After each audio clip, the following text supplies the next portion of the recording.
안녕하세요. 1월 28일 목요일 새벽 예배를 하나님께 올려드립니다. 기도하십니다. 언제나 좋으신 하나님 감사합니다. 오늘도 믿음 주셔서 주님의 길을 따라가게 하시니 감사합니다. 여호와께서 사람의 걸음을 정하시고 그 길을 기뻐하시나니 저는 넘어지나 아주 엎드러지지 않음은 여호와께서 그 손으로 붙드신다 하셨사온데, 하나님 오늘도 우리 성도 한 사람 한 사람을, 저들의 가정을, 교회를, 이 나라와 이 민족을 붙들어 주시옵소서.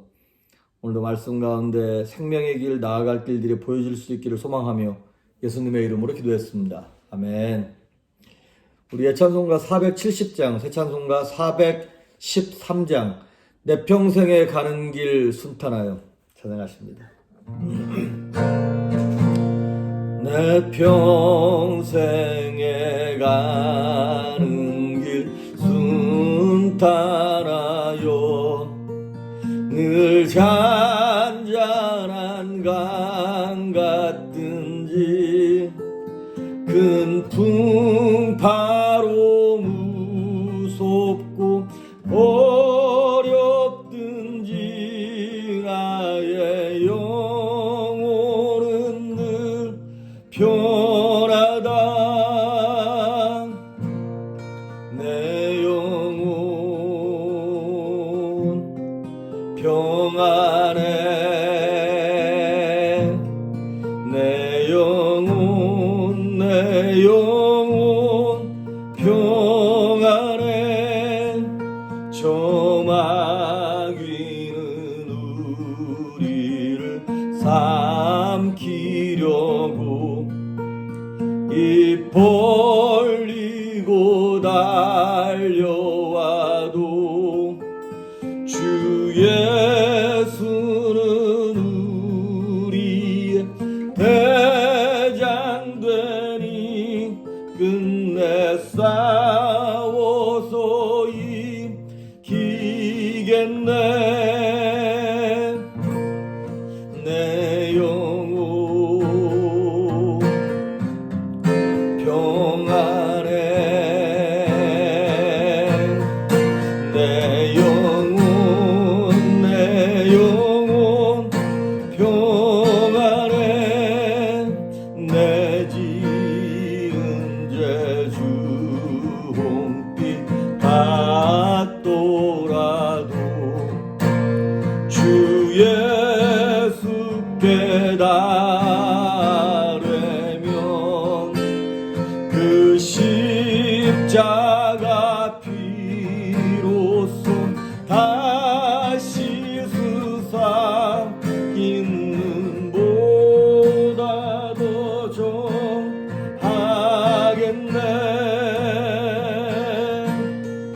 내 영혼 평안해. 내 영혼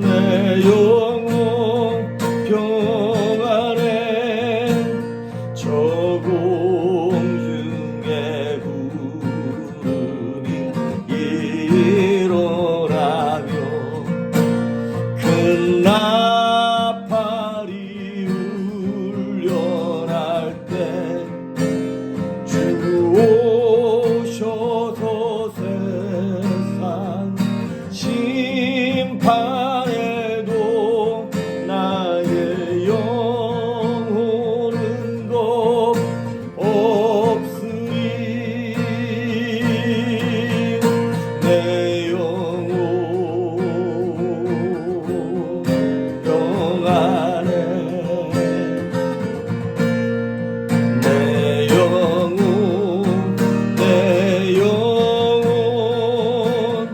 평안해.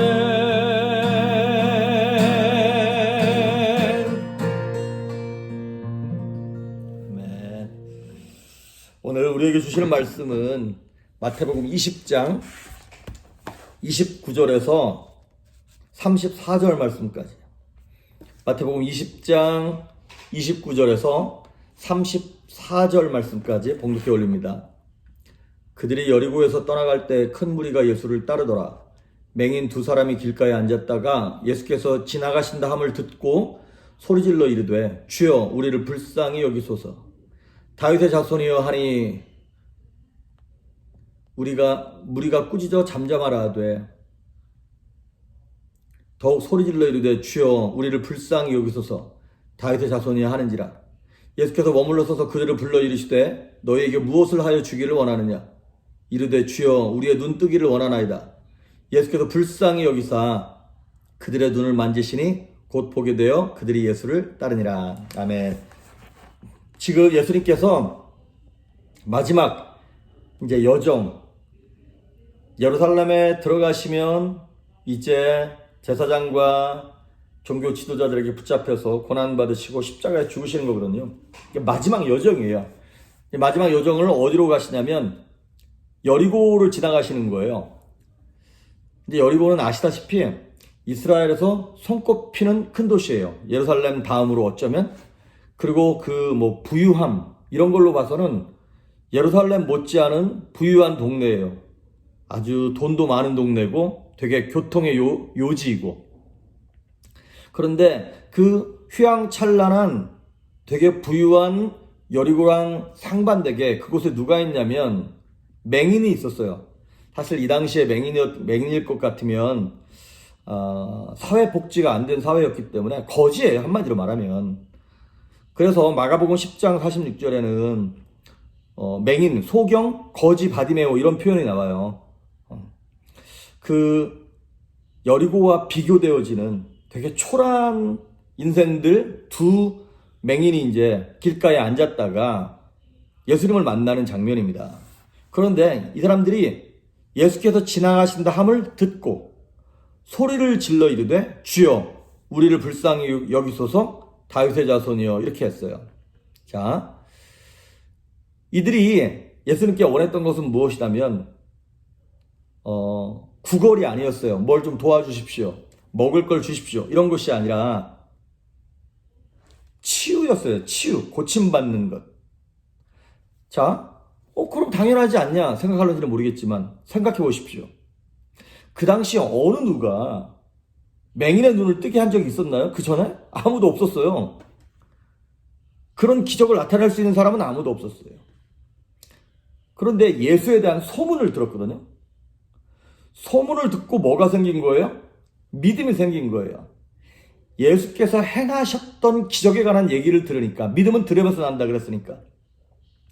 마치 구약 성경에 기생 라합이, 여리고에 있던 기생 라합이 이스라엘 백성들에 대한 소문을 들었거든요. 그리고 이스라엘 백성들이 섬기는 그 여호와 하나님이 이스라엘을 도왔다는 얘기를 멀찍이서 들은 거예요. 그리고 오랜 시간 동안 그거를 묵상하고 있었던 것이죠.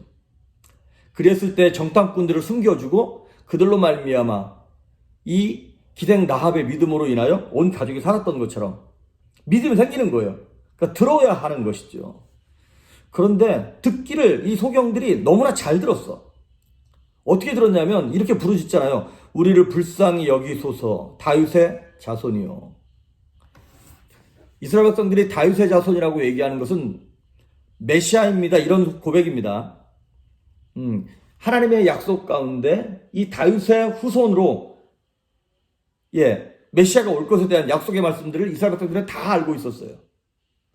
그 메시아가 할 수 있는 일이 뭐냐? 이사야서 29장이나 25장에 보면 메시아의 사역 중 하나가 병든 자를 낫게 하고 안진뱅이를 일으키고 소경이 눈을 뜨게 하는 거였어요.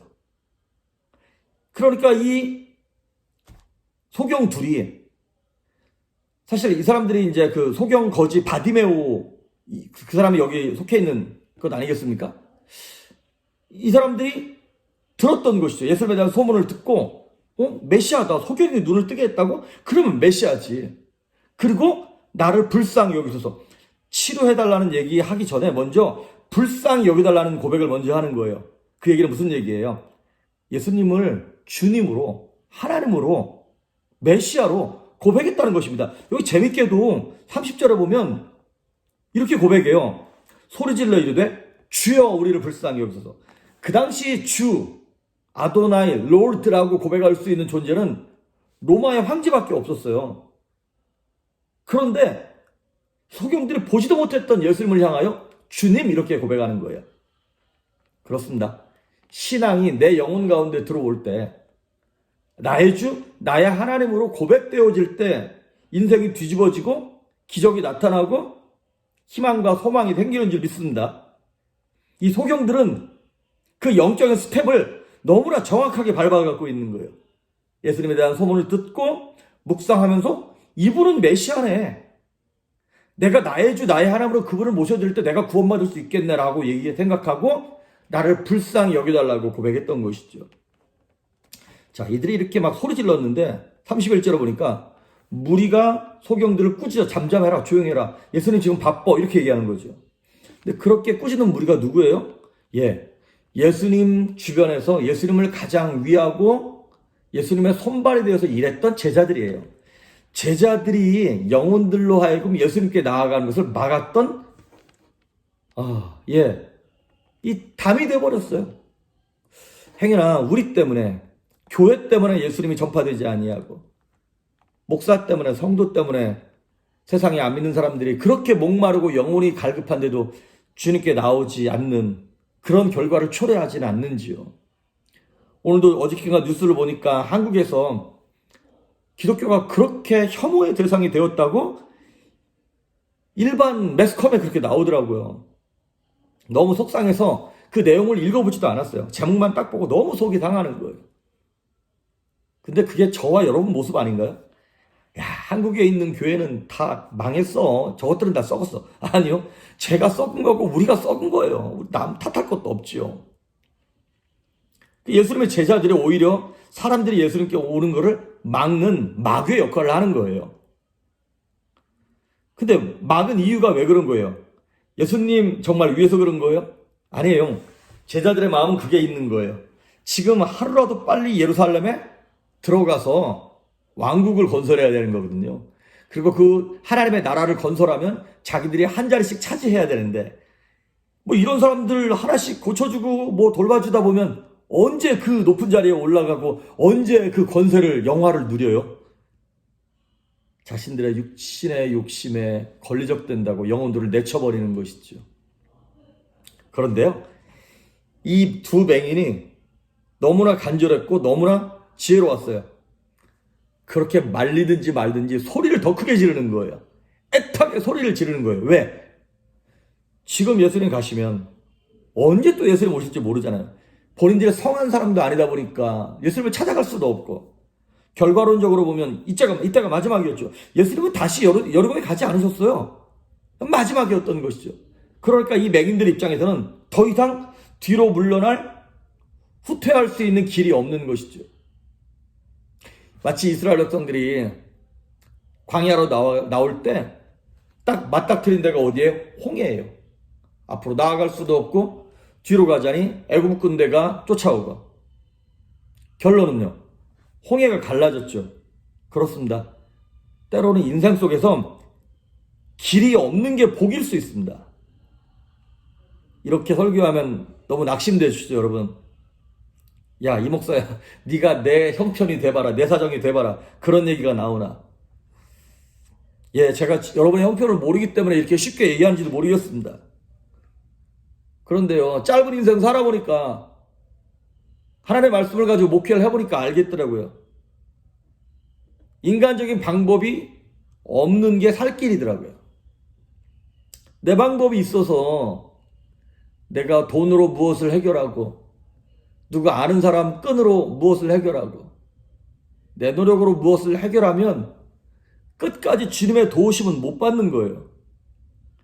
사방이 다 가로막혀서 앞으로 갈 수도 뒤로 갈 수도 없는 그때가 바로 하나님을 만나는 때더라고요. 그래서 여러분, 길이 없는 게 은혜 될 수 있습니다. 길이 없을 때가 오히려 소망의 길이 열리는 때입니다. 만약에 이스라엘 백성들이 애굽이 살만했으면 출애굽은 없는 거죠. 그런데 살 수 없는 고난의 자리까지 막 몰리다 보니까 하나님께 부르짖어서 결국은 엑소더스라고 하는 그 영광스러운 역사가 일어났던 것처럼, 혹시 지금 여러모로 마음이 힘들고 육체가 힘들고 삶이 코너에 몰린 분들 계십니까? 어떤 때냐면 부르짖어야 할 때입니다. 마치 이 맹인들과 같이 주여 불쌍히 여기소서. 예레미야 33장 3절에 보니까 너는 내게 부르짖어라 내가 내게 응답하겠다 약속하셨지 않았습니까? 위기 때는 딱 한 가지 방법밖에 없어요. 부르짖는 거예요. 근데 부르짖는 방법이 뭐예요? 불쌍히 여기소서. 이 말 외에 다른 거 필요 없습니다. 그 간절한 부르짖음, 불쌍히 여겨달라는 그 부르짖음. 그리고 또 하나 더 중요한 것이 있어요. 열심히 간절히 부르짖는 것보다 더 중요한 거 뭐냐면 다윗의 자손이에요. 이거예요. 열심히 부르짖었는데 어디 뭐 법당에 가서 부르짖고 뭐 무슬림 가서 부르짖고 이럴 수는 없는 거잖아요. 다윗의 자손이요. 예수님을 나의 주 나의 하나님으로 모신 올바른 방향을 딱 잡히고 난 다음에 불쌍히 여겨달라고 목이 터지라고 부르짖었을 때 예수님께서 32절에 이렇게 말씀을 하시는 거예요. 무엇을 하여 주기를 원하느냐? 무엇 해줄까? 물으십니다. 예수님이 몰라서 물으셨나요? 아십니다. 다 아시지만 우리의 믿음의 분량을 체크하고 싶은 거예요. 예수님이 저와 여러분에게 원하는 건 뭐냐면 믿음이 있느냐는 것이죠. 너네가 고치는 게 아니라 고치는 나를 믿느냐는 것이죠.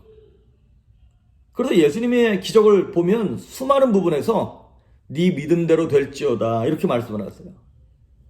예수님은 우리의 믿음을 보길 원하십니다.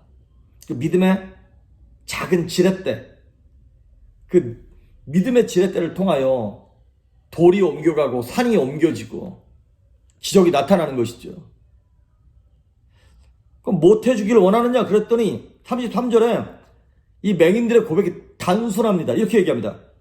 눈뜨기를 원합니다. 당연하죠. 여러분, 늘 기도하는 사람, 간절한 사람은 답이 간단 명료합니다. 그런데 기도 안 하는 사람한테 뭐 해줄까 물어보면요, 버벅대다가 아무 말도 못해요. 못 해줄까? 솔로몬이 1천 번제를 드렸죠. 뭐 해줄까? 그런데 솔로몬이 잠깐만요, 고민 좀 해보고요. 그러면 아무것도 못 받아요. 하나님이 솔로몬에게 뭐 해줄까? 예, 지혜를 주십시오. 이 백성을 하나님의 뜻대로 다스릴 수 있는 지혜를 주십시오. 그 응답 받습니다. 여러분 뭘 원하십니까? 간절함으로 방향만 바로잡고 있다면 틀림없이 하나님이 물으실 날이 옵니다. 뭐 해줄까? 저는 결정했어요. 야, 이 목사야, 뭐 해줄까? 주님, 성령 충만하게 해주십시오. 저는 이게 제 대답이에요. 뭐 솔로몬처럼 지혜를 달라 뭐 이거 할 수도 있겠는데 성령 충만하면 기도가 응답되지 않겠습니까? 성령 충만하면 말씀이 안 들리겠습니까? 성령 충만하면 뭐 분노 조절을 못 하겠습니까? 뭘 못 하겠습니까? 여러분 뭘 놓고 기도하고 계십니까? 34절에 예수께서 불쌍히 여기사 그들의 눈을 만지시니 곧 보게 되어 그들이 예수를 따르니라. 할렐루야. 불쌍히 여겨달라고 기도했던 예수님이 불쌍히 여겨주셨어요. 이게 오늘 말씀의 핵심입니다. 1만 달란트 탕감받은 자도 불쌍히 여겨달라 그래서 불쌍히 여김받은 거고요. 흉악히 귀신 들린 딸을 둔 수로보니게 여인도 불쌍히 여겨달라 그래서 예수님이 불쌍히 여기셨고요.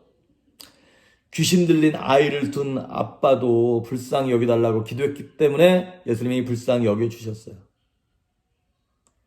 그래서 예수님이 불쌍히 여기심으로 말미암아 나타나는 행동이 뭐예요?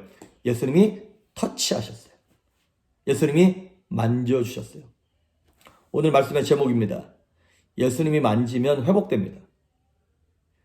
예수님이 우리의 영혼을 만지면 영혼이 살아나고요. 예수님 우리의 상한 감정을 만지시면 그 감정이 회복되고요. 예수님이 우리 연약한 육체를 만지시면 육체가 치료받습니다. 꼬마아이가 놀다가 넘어졌어요. 그래서 막 아파서 울어요. 근데 가서 엄마가 가가지고 한번 안아주고 아우 괜찮아? 그러면 또 금방 일어나서 또 나가서 웃으면서 놀아요. 그런 것처럼 예수님이 만져주셔야 합니다. 말씀으로 만져주시고 기적으로 만져주시고 예수님이 위로로 만져주시고 그런데 예수님의 위로가 아니라 사람의 위로, 인간적인 위로를 받으려고 하면 나중에 더 시험 들고 속상해지고 섭섭하게 들어갑니다. 오늘 여러분 이렇게 기도하십시오. 예수님 만져주십시오. 내 상한 감정을 만져주시고 좌절되어진 내 영혼을 만져주시고 주님을 떠난 내 자녀를 만져주시고 강팍한 내 남편을, 내 아내를, 예수 안 믿는 우리 부모님을 만져주십시오. 불쌍히 여겨주십시오. 주저앉고 있는 내 사업체를 만져주시고 이 나라 이 민족을 만져주십시오. 이렇게 기도하십시오. 예수님은 틀림없이 은혜를 베푸실 겁니다. 예수님이 만지시면 회복됩니다. 오늘도 그 은혜를 경험하는 여러분 될 수 있기를 주의 이름으로 축복합니다. 기도하십니다. 언제나 좋으신 하나님 감사합니다. 위로받지 못한 부모 없는 고아와 같이 거칠게 이 땅을 살아가는 성도들이 있습니다. 주여 불쌍히 여겨 주시옵소서. 엄마의 따뜻한 손길 같은 하나님의 손길로 우리의 영과 혼과 육체와 가정과 자녀와 사업체와 교회를 만져주셔서 회복되며 살아나며 위로받을 수 있도록 긍휼을 베풀어 주시옵소서. 감사드리옵고 예수님의 이름으로 기도했습니다. 아멘.